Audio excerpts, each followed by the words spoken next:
Hello, hello, bienvenue dans ta formation gratuite Organise ton business avec mes outils de productivité. Donc je suis Fabien, je suis coach business en productivité, expert en management et je vais t'accompagner pendant ces 4 jours pour organiser ton business avec mes outils de productivité. Tu vas voir, il y en a un paquet, hein. J'ai pas mal d'outils dans ma besace, j'ai pas mal de choses à te dire, à te préciser. Le but, c'est de faire en sorte que tu organises mieux ton temps, mieux tes activités pour réussir ton business, parce que ton business il est important, pour toi, tu as envie de réussir, tu as envie de gagner de l'argent, tu as envie de peut-être avoir la vie dont tu rêves depuis un paquet d'années, ou peut-être tu as la super idée qui va révolutionner ta branche. En tout cas, moi je suis content de t'accueillir. Et on va commencer cette première journée, cette première vidéo, donc sur les 4 vidéos. Ces 4 vidéos que tu vas pouvoir suivre à ton rythme, soit une par jour. Ou alors si tu es pressé, tu verras en dessous de la vidéo, il y a un bouton pour passer directement à la vidéo suivante. Et ça, ça te permettra d'avancer à ton rythme, hein. Si tu as, je sais pas, toute la journée aujourd'hui de dispo, tu peux t'enquiller les 4 jours. Si tu n'as qu'un créneau d'une heure, fais-toi la première et puis demain, fais la suivante, etc. En tout cas, aujourd'hui, moi, ce que je vais te présenter, c'est les bases de la gestion du temps d'un business rentable. Les bases de la gestion du temps d'un business rentable, c'est ce qui va te permettre d'apprendre les erreurs classiques des entrepreneurs et comment les surmonter pour être mieux organisé. C'est là où je vais te parler tout de suite de ces 4 erreurs en gestion du temps. La première erreur en gestion du temps et en productivité, ça reste vraiment de croire qu'on va pouvoir tout retenir. Moi, ça, c'est vraiment quelque chose qui arrive, mais alors très, très, très, très, très, très, très, très souvent dans les gens que je peux croiser, en particulier dans le monde, dans le monde de l'entreprise, dans le monde de l'entreprise classique. Ça a été un gros sujet pendant les 20 dernières années dans mon job, dans le management. Les gens croient toujours pouvoir tout retenir. Non mais moi j'ai une bonne mémoire, hein. Moi je me rappelle de tout, moi il n'y a pas besoin de me dire les choses deux fois. Donc mes tâches, ce que j'ai à faire, c'est pareil. Waouh. Moi je connais personne qui est capable de retenir toutes ces tâches et de me les redonner. Combien de fois est-ce qu'il peut t'arriver d'être à la caisse du supermarché et te dire ah tiens, j'ai oublié de faire ça aujourd'hui. Ah tiens, il faut que je pense à ça. Combien de fois il t'est arrivé le soir, t'es couché dans ton lit, t'es tranquille, tu lis ton bouquin, et puis là t'as des pensées parasites qui viennent en disant tiens, il faudrait faire ça maintenant, il faudrait faire ça maintenant, il faudrait faire ça maintenant. Des trucs qui te reviennent, mais des trucs que tu pensais justement retenir, mais qui te reviennent n'importe quand. Parce que ton cerveau n'est pas capable de segmenter ce qui est pro, ce qui est perso. Ton cerveau il n'est pas capable de se dire tiens là on est au boulot donc on fait que du boulot. Et ton cerveau, entre mémoire à court terme et mémoire à long terme, il n'est pas capable de retenir des trucs d'une mémoire à court terme à faire plus tard. D'après France Alzheimer, la mémoire à court terme, c'est 6 à 10 éléments que l'on peut se rappeler sans être obligé de travailler sa mémoire. Si je te donne, et encore selon les personnes, c'est pour ça que je dis entre 6 et 12, et selon le type de choses à apprendre. Donc à court terme, donc des choses que tu pourras te rappeler pendant 5 minutes, 10 minutes, 30 minutes, 1 heure, 2 heures, c'est 6 à 12 éléments. Si tu as besoin de te rappeler de plus que 6 éléments, ce qui va se passer, ça va te rappeler peut-être un peu l'école. Tu sais, quand tu devais réviser une poésie ou tes cours pour les examens, tu lisais tout, tu t'interrogeais, tu relisais tout, tu cachais ton cahier, tu soulevais, tu t'interrogeais, et tu révisais, etc. Et ça, c'est ce qu'on appelle les techniques de mémorisation, même si on ne nous les apprend pas comme il faut à l'école. En technique de mémorisation, donc voilà, lire, nanana, nanana. Et là, on réussit à apprendre des choses. Mais après, qu'est-ce qui reste aussi après quelques années? Donc ton cerveau, il va te rappeler tout et n'importe quoi, n'importe quand. Et du coup, si tu notes pas et que tu crois que tu vas pouvoir tout retenir, ça va pas le faire. Moi, je te le dis tout de suite, ça va pas le faire. Donc, il faut aller travailler là-dessus.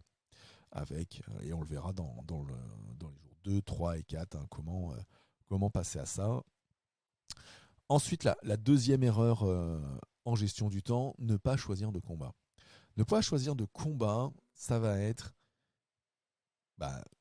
ne pas choisir dans sa to-do list qu'est-ce qu'on a à faire pour aujourd'hui. Ça va être ne pas se dire, ne pas se donner de vision business, ne pas se donner d'objectif business. Et du coup, travailler un peu sur tout et n'importe quoi sans choisir de priorité. La difficulté en ne choisissant pas ces combats, c'est que comme tu n'es pas sur tes bonnes priorités, bah, tu n'auras jamais de résultat en fait. Tu as des choses qui vont s'améliorer, tu vas réussir à sortir les choses, mais tu travailleras jamais sur le véritable fond, sur la véritable stratégie de ton business. Et ça, bah, ouais, les objectifs, si tu n'as pas d'objectif business, bah, paf, ça tombe. Et là, ça n'avance pas. Troisième, difficulté ou erreur en gestion du temps, c'est de se laisser porter par les priorités des autres. Alors les priorités des autres, c'est pas les tiennes. Les objectifs des autres, c'est pas les tiens. Comment on se laisse porter par les priorités des autres? C'est par exemple d'avoir sa boîte mail affichée en permanence, c'est d'avoir des canaux de messagerie instantanée ouverts en permanence sur son ordinateur. C'est d'être soumis aux aléas, aux interruptions. Peut-être les gens de ton équipe viennent te voir toutes les 5 minutes, toutes les 10 minutes. Peut-être tu reçois un mail toutes les 30 secondes et que tu as un pop-up qui arrive et qui t'empêche de te concentrer. Ça, voilà, c'est les priorités des autres qui viennent. Si tu n'arrives pas à bloquer ça, si tu n'arrives pas à gérer ça, du coup, tu n'es pas sur tes priorités, tu n'es pas sur tes objectifs. Et du coup, comme sur ne pas choisir de combat, ton business il avance pas, tes tâches elles avancent pas et ta rentabilité ne s'améliore pas et c'est donc l'échec dans ton business derrière. Quatrième erreur en gestion du temps, c'est de réinventer la roue à chaque passage à l'action. Il y a plein de choses dans ton business, dans tes activités que tu vas faire. Et surtout, il y a plein de choses que tu vas faire à intervalles réguliers et que tu vas refaire toutes les semaines ou tous les jours, etc. Des choses que tu pourrais institutionnaliser, des choses que tu pourrais ritualiser, des choses qui pourraient te permettre d'avoir un niveau de qualité toujours identique et voire même de déléguer.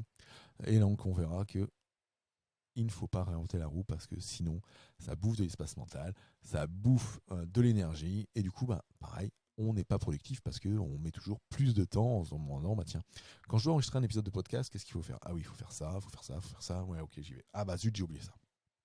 Donc en faisant en sorte de réinventer la roue à chaque passage à l'action, tu perds du temps, tu perds de l'énergie, tu perds pour avancer dans ton business.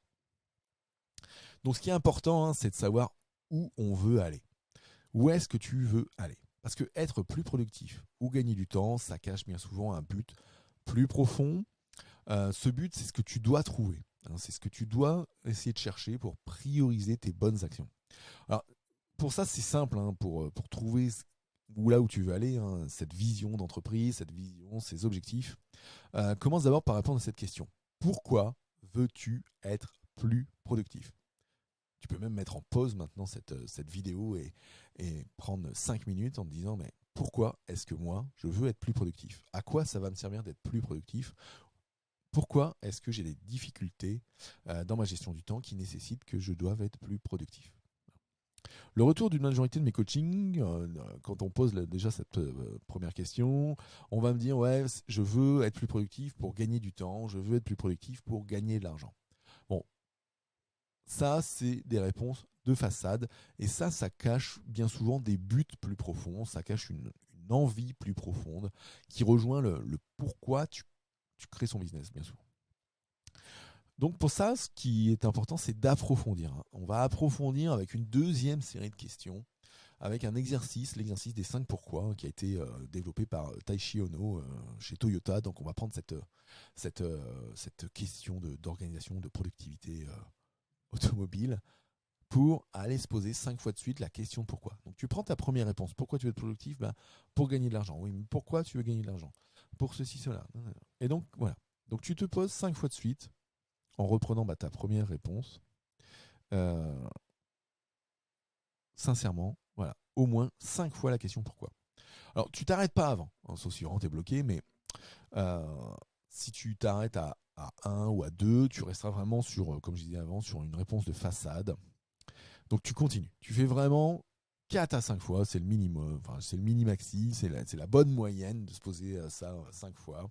Et une fois que ton réel pourquoi, il est trouvé, tu sais pourquoi. Tu sais pourquoi tu travailles, tu sais pourquoi ton business il est là, tu sais pour ce qui fera en sorte de te donner l'étincelle, l'énergie pour être plus productif et pour être focus sur tes objectifs, parce qu'en faisant ça aussi, tu clarifies clairement tes objectifs.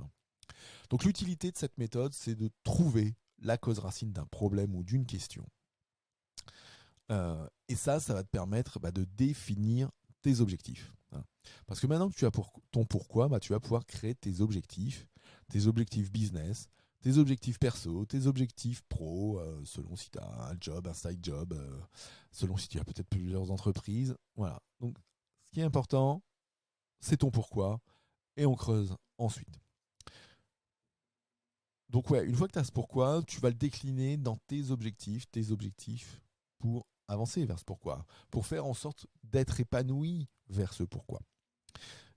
Pour définir les objectifs, moi ce que je te propose, c'est une méthodologie qui s'appelle la méthodologie SMART. La méthodologie SMART, c'est de se dire que c'est donc une méthode pour écrire des objectifs, c'est un acronyme qui dit que un objectif, pour qu'il soit compris, alors déjà, petit tips, un objectif pour qu'il soit compris, il faudrait qu'en le disant à un enfant de 10 ans, il sache ce que tu vas faire. Pour ça, c'est surtout l'aspect spécifique qui est important. L'objectif, il doit être facilement compréhensible. Donc voilà. Donc un enfant de 10 ans, il doit, dès que tu dis ton objectif, comprendre. Donc l'objectif, il doit être spécifique, c'est le premier S de SMART. Il doit être clair, il doit être précis. Parce que la complexité, c'est ce qui va ralentir ton action. Donc l'objectif doit être spécifique. Deuxième chose, un objectif doit être mesurable. Ne s'améliore que ce qui peut être mesuré, quantifié ou qualifié. Donc quel est le niveau à atteindre pour la réussite ? Comment est-ce que je peux évaluer mes avancées ? Si un objectif c'est juste du tout ou rien, fait ou pas fait, c'est pas totalement un objectif. Donc, il faut qu'on soit en capacité de mesurer les avancées. Ensuite, un objectif, il doit être acceptable et atteignable. Pour ça, il faut qu'il soit conforme à ton écologie, à ton écosystème, à tes valeurs. Si pour pouvoir réussir dans ton business, il faut buter 2 personnes, c'est pas écologique. C'est pas écologique pour toi, c'est pas écologique pour les autres. Donc, il faut aussi que ce soit raisonnable dans ce qui peut être à faire. Pareil, si pour être le premier dans ton business, dans ta branche, il faut que tu fasses un prêt de 5 millions d'euros, mais que tu n'as que 3 000 euros de vente par mois, c'est pas raisonnable. Donc c'est pas acceptable et c'est pas atteignable.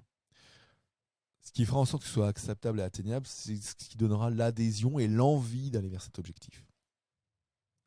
Donc l'adhésion et l'envie. Ensuite, un objectif, alors il doit être réaliste, ça rejoint un petit peu le acceptable et le atteignable, mais il faut aussi aller, je dirais, à la limite du réalisme. Pour se donner aussi un niveau de défi, peut-être un petit côté ambitieux, parce que dès lors qu'on va aller taper un peu plus loin que sa zone de confort, avec des objectifs ambitieux, voilà, je veux atteindre 10 000 euros par mois, ou 20 000 euros par mois, ou 100 000 euros par mois dans mon business, c'est aussi ça qui va donner la motivation, parce que on a un truc ambitieux, mais qui est réaliste. Voilà, je suis à 7 000 euros par mois, je me donne le cap des 10 000, c'est atteignable, mais c'est ambitieux parce que voilà, je n'en atteins que 7 000. Voilà. Donc ça, réaliste. Ensuite, un objectif, il doit être temporellement défini. Temporellement défini. C'est-à-dire que un objectif qui n'a pas de date, c'est pas un objectif, c'est un rêve. Un objectif sans date n'est pas un objectif, c'est un rêve. Tu dois donc bosser avec des objectifs qui ont des dates. Pour quand est-ce que tu dois faire ça, ou dans quelle période tu dois réaliser ça. Donc voilà, ça c'est se rajouter un peu les deadlines pour avancer et faire en sorte que ça fonctionne pour toi. Alors petit exemple, j'ai un business en ligne. Non, c'est pas un objectif SMART. Voilà. Si ton objectif c'est d'avoir un business en ligne, ok, tu sais que quand est-ce qu'il est atteint, c'est tu as ouvert un business en ligne, mais comment tu y es, comment tu y vas, c'est quoi la marche à suivre, voilà. Tu peux avoir un business en ligne qui rapporte 1 euro, ou qui fait 0, ou qui fait 10 millions. Voilà. Par contre, j'ai un business en ligne et j'ai un chiffre d'affaires annuel de 20 000 euros. Ça, c'est spécifique. On comprend que tu veux avoir un business en ligne, que tu as un objectif mesurable qui est d'avoir 20 000 euros de chiffre d'affaires. Et il est temporellement défini parce que tu dis, je veux un chiffre d'affaires annuel, donc tous les ans. Donc du 1er janvier au 31 décembre, je veux réussir à gagner 20 000 euros. Autre exemple un peu plus simple, hein, je veux mettre en place une page de vente pour fin avril. Bah voilà. Quand est-ce que c'est atteint? Quand la page de vente elle est en ligne. Pour quand? Pour fin avril. Donc toujours rejoindre cet aspect quantifiable. Quand est-ce qu'on sait que c'est atteint et pour quand? Donc voilà pour cet acronyme. Alors maintenant que tu as ton pourquoi, moi ce que je te propose, pareil, tu mets en pause cette vidéo et tu bosses sur tes objectifs et tu t'en définis 5 à 10, mais pars sur 5 déjà, en te disant tiens, je vais sur 5 objectifs, quel est mon objectif à un an, et puis tu m'en trouves 4 à 3 mois et à 6 mois. Voilà, donc tu mets en pause cette vidéo, tu fais ça, tu crées tes objectifs, et parce qu'on verra après dans les prochains jours comment après on va se les intégrer. Donc ça c'était savoir où on veut aller, hein, parce que en partant du pourquoi pour définir ses objectifs, parce que c'est ça qui te donnera le chemin, le moteur pour avancer dans ta réussite business. Alors je vais te parler maintenant des bases d'une bonne organisation, qui sont donc les 4 clés pour bien s'organiser. Il y a des choses dont je t'ai déjà un tout petit peu parlé quand on a fait tout à l'heure les 4 erreurs. Donc première base d'une bonne organisation, capturer toutes ses pensées et ses tâches. Tout ce qui t'arrive. Tout ce qui y arrive en toi, tu dois aller le capturer quelque part, à 1 ou 2 endroits maxi. Je dirais en tout cas, tes pensées et ta veille, c'est à un seul endroit, et tes tâches, c'est à un seul autre endroit, donc ça peut te faire 2 endroits. Ou après, il y a des logiciels où on peut tout mettre. Je te montrerai comment moi je peux faire avec l'outil ClickUp en jour 2. En tout cas, tout ce qui t'arrive, tu dois le capturer. Je te l'ai dit tout à l'heure, tu ne peux pas tout retenir. Et il faut donc aller stocker dans une autre mémoire, dans un second cerveau, tout ce qui peut t'arriver, tout ce que tu peux avoir besoin demain. De quoi tu as besoin pour bosser quand tu crées une nouvelle page de vente? Tu as besoin d'une trame, tu as besoin de ta charte graphique, tu as besoin d'un peu d'éléments de copywriting, mais où est-ce que tu trouves tout ça? Est-ce qu'à chaque fois tu te reposes la question de comment tu dois faire? Voilà. Si tu te poses ces éléments-là, c'est que tu ne captures pas tout au même endroit, ou peut-être que tu as un Google Drive rempli et infesté de milliers de fichiers. Peut-être que tu as le bureau de ton ordinateur ou le répertoire documents de ton ordinateur rempli et infesté de fichiers. Et du coup, quand tu passes à l'action, tu sais pas où c'est. Ou alors tu passes 10 minutes à un quart d'heure, une demi-heure à retrouver. Et puis parfois tu retrouves mais pas la bonne version, pas la dernière version. Bref. Donc il faut que tu aies un endroit pour capturer tout, stocker tout. Donc en même temps, tu vois, je fais de l'amélioration continue. Donc un endroit pour capturer et stocker toutes tes pensées et toutes tes tâches. Voilà. Ça permet aussi de simplifier. Si tu as tout au même endroit, si tu as tout à un seul endroit, tu ne te poses pas de questions. Voilà. Je dois bosser ce matin sur mes tâches. Qu'est-ce que je vais faire? Hop, j'ouvre mon logiciel de gestion de tâches, je priorise et hop, c'est parti. Si tu en as sur un cahier, si tu en as sur des post-it, si tu en as par-ci, par-là, ça n'ira pas. Donc, première base d'une bonne organisation, tu captures et tu stockes toutes tes pensées et toutes tes tâches à un endroit centralisé. Ça n'empêche pas que quand tu prends tes notes, tu peux les mettre dans tes cahiers, sur un post-it. Mais à intervalles réguliers, il faudra que tu ailles prendre ces cahiers, ces post-it, et que tu ailles les foutre dans ton second cerveau, ou en tout cas dans cet endroit où tu stockes. Deuxième base d'une bonne organisation, choisir son combat, sa one thing du jour. Si tu choisis pas ton combat, si tu choisis pas ta one thing du jour, tu vas revenir à ce qu'on disait tout à l'heure, que ce soit les priorités des autres, que ce soit ne pas avancer sur tes objectifs, et c'est ça en ça qu'il est important de choisir sa one thing du jour. La one thing du jour, c'est un concept qui vient de Gary Keller, dans le livre du One Thing. C'est un livre qui est super intéressant et super important en business. Moi, je te le conseille pleinement. Tu vas retrouver en dessous de cette vidéo un lien pour l'acheter. C'est un lien affilié sur lequel ça renvoie sur Amazon. Donc, tu peux acheter ce livre directement comme ça. C'est un livre qui se lit très bien, qui se lit assez vite. Il fait entre 200 et 300 pages, mais il est bien traduit. Gary Keller, dans ce livre-là, il nous dit, mais voilà, si tu n'as qu'une seule chose à faire au jour d'aujourd'hui, on est aujourd'hui, je sais pas moi, le 1er septembre, il est 14h10, si tu n'as qu'une chose à faire cet après-midi pour améliorer ta vie, améliorer ton business, c'est quoi? Et c'est ça, je veux dire, son combat. C'est trouver cette one thing à chaque instant, à chaque jour, et se mettre à bosser dessus. Parce que choisir sa one thing et pas bosser dessus, ça sert à rien. Mais donc voilà. Donc tu détermines ta one thing, ta chose à faire aujourd'hui, ta chose à faire maintenant, ta chose à faire l'heure prochaine. Et ça te fera avancer. Et ça va décupler ta productivité, décupler tes résultats. Troisième base d'une organisation, faire des revues périodiques et de l'amélioration continue. C'est l'une des meilleures stratégies qui fonctionnent. Hein. C'est vraiment d'avoir des rituels et d'améliorer ces rituels. Des rituels, moi j'en préconise à minima 2. Et on verra le jour 4 comment je fais, mais c'est la revue quotidienne. Voilà, chaque jour, chaque matin, avant de me mettre à bosser, qu'est-ce que j'ai à faire aujourd'hui, c'est quoi mes priorités, etc. Et chaque semaine, la revue hebdomadaire, la voiture balai de ce qu'on a vu la semaine d'avant, qu'est-ce que j'ai à faire pour la semaine prochaine. Et ça, c'est vraiment la meilleure stratégie qui fonctionne pour s'améliorer. Parce qu'en ayant ces rituels, tu vas mettre dedans peut-être les checklists, les choses que tu es obligé de faire chaque jour qui vont te permettre d'avancer. Ça va être un moment où tu vas prendre aussi du recul sur toi, sur ton activité. Bref, tous ces rituels où tu te poses plus de questions sur ce que tu as à faire, mais où tu passes dans l'action, c'est ça qui améliore ce que tu fais. C'est là où tu te poses pas de questions sur quelle est ma stratégie pour aujourd'hui. Bah non, je prends mon rituel du matin, qu'est-ce que j'ai à faire aujourd'hui, tac, tac, tac, tac, etc., etc. Donc ça, vraiment mettre en place des rituels et les suivre. C'est sûr que c'est un rituel quotidien, mais que tu fais qu'une fois tous les 5 jours, c'est pas un rituel quotidien, c'est un rituel presque hebdo. Mais ça te fera pas avancer. Alors, par exemple, choisir son combat, sa one thing du jour, doit faire partie d'une revue quotidienne que tu fais tous les jours. Voilà. Quatrième base d'une bonne organisation, documenter tes process. Ça, je te l'ai dit par rapport aux erreurs, où on réinvente la roue à chaque passage à l'action.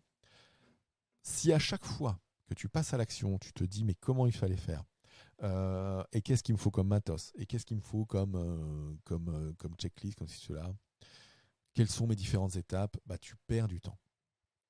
Ou alors tu recrées. Et quand tu recrées, tu te reprends de l'espace mental et tu réfléchis, et tu vas recréer les choses, et du coup, pareil, tu vas reperdre du temps. Et ce temps, en tant qu'entrepreneur, tu en as besoin pour bosser. Tu en as besoin pour gagner de l'argent et être rentable. Donc, documente tous tes process. À chaque fois que tu passes à l'action sur une nouvelle activité, documente. Voilà. Je crée une nouvelle formation, qu'est-ce que je dois faire? Je dois trouver un titre, j'ai une problématique, je brainstorm, module 1, module 2, module 3, je tourne, je stocke ma vidéo sur mon espace client, je fais ci et je fais une pub. Voilà. Ça, c'est un process que je te donne en quelques secondes, mais voilà, si tu comprends la mécanique, c'est ça, c'est documenter tes process. Qu'est-ce que j'ai à faire? Qu'est-ce qui me permet d'avancer? Qu'est-ce qui fera en sorte que demain, si j'ai une nouvelle formation à faire, voilà, j'ouvre ce process création de formation. Ah oui, ok, il faut que je fasse ça en premier, ça en deuxième, ça en troisième, etc.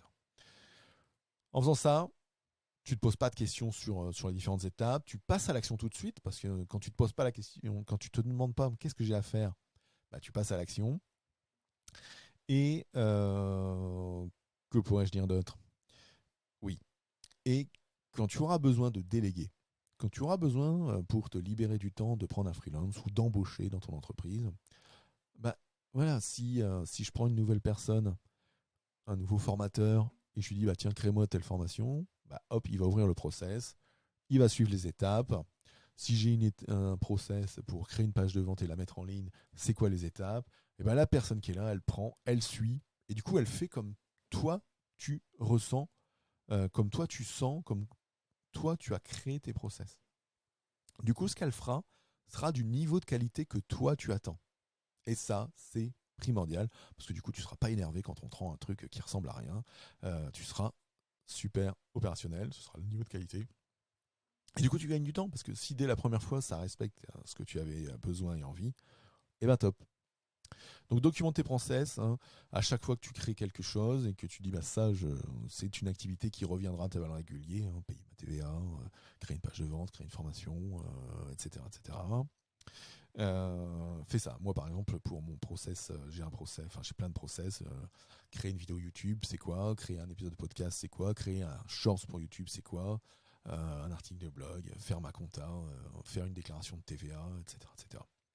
Donc tu documentes, hein, tu écris tes grandes étapes, tu écris les micro-étapes quand c'est nécessaire, et voire même avec un outil comme Loom, tu peux aussi faire un tuto vidéo, et du coup avoir la checklist, je dirais papier ou numérique, textuelle, et la vidéo qui va bien, voilà, il faut cliquer là, il faut faire ci, il faut faire ça. Ça, comme je te l'ai dit, tu peux te les regarder à intervalles réguliers, tu les améliores à intervalles réguliers, et tu les confies à tes partenaires et prestataires. Voilà ce que je voulais te montrer pour ce premier jour, dans ces bases, hein, de la gestion du temps d'un business rentable, hein. Donc, on a vu les erreurs classiques des entrepreneurs, hein, qui sont de croire qu'on va pouvoir tout retenir, de ne pas choisir de combat, de se laisser porter par la priorité des autres et de réinventer la roue à chaque action. Et on a vu comment les surmonter pour être mieux organisés, déjà en sachant où on veut aller, hein, en définissant son pourquoi et ses objectifs business et de vie. Et on a vu ensuite les bases d'une bonne organisation, hein, donc capturer et stocker toutes ses pensées et ses tâches, choisir son combat, sa one thing du jour, faire des revues périodiques et de l'amélioration continue en point 3. Et puis en 4, documenter ses process.